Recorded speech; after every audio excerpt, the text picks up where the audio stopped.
Funny thing, if prom night in American Pie resulted in pregnancy, which we know it didn't, but if it did, then the crew from American Pie could have kids that are old enough now to go to prom. Thus, the kids from American Pie would be old enough to be the parents in Blockers. Math making you feel old too? No.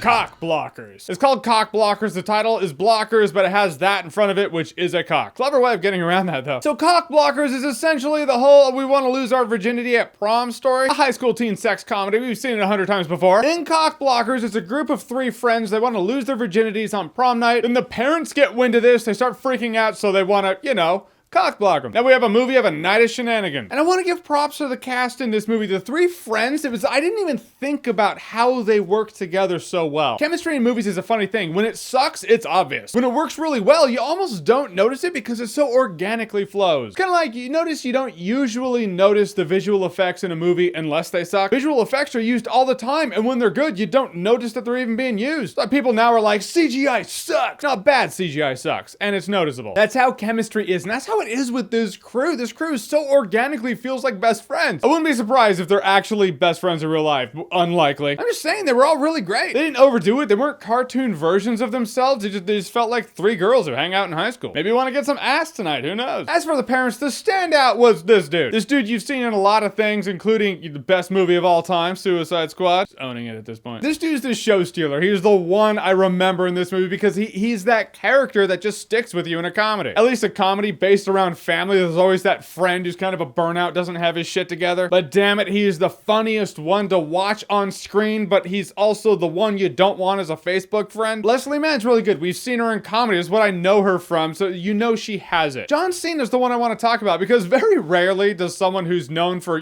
physique go, you know what, I want to do acting and I'm going to go straight to comedy. Usually they blow shit up and then end up being in comedies later down the road. No, he's like, out the gate, I want to do comedy. And generally, he does good in the movie. What I love most about this movie is how they deal with it, how they address it being sex. The movie's very self-aware and it comes from a very current angle. Comedies like this thus far, who have the parents who are like, my kids aren't getting sex tonight. They have the parent that's like the dad from 10 Things I Hate About You. That's how parents are supposed to react, right? And some do act this way. Is it normal? Probably not. The knee-jerk reaction, sure, but follow through, that's where insanity comes in. It's kind of nuts. And this movie deals with that. It addresses that. I also like the fact that it's set apart from other comedies like this, in the sense that most comedies that have this premise are like, well, sex is the end game. That's what we're going for. That is the goal. Sex for the sake of sex. This movie treats it a little differently, like sex is an action, but that's not, what else is there? This movie feels more layered than most movies with this premise anyway. And this movie had me laughing. I was never in tears. There are definitely movies I have laughed harder in. Lately, probably not. Except Girls Trip, that one was pretty hysterical. But this movie definitely did have the laughs. Bummer is, so did the trailer. A couple of the big laughs, you can tell. They were like, all right, this is our ace in the hole. Gonna save this for the movie, but we're also gonna show it in the trailer. And when it was coming, it was building, and I knew it was coming. Sure enough, it happened. I was like, yeah, I saw it in the trailer. You don't want to spoil the funniest moments in the trailer, but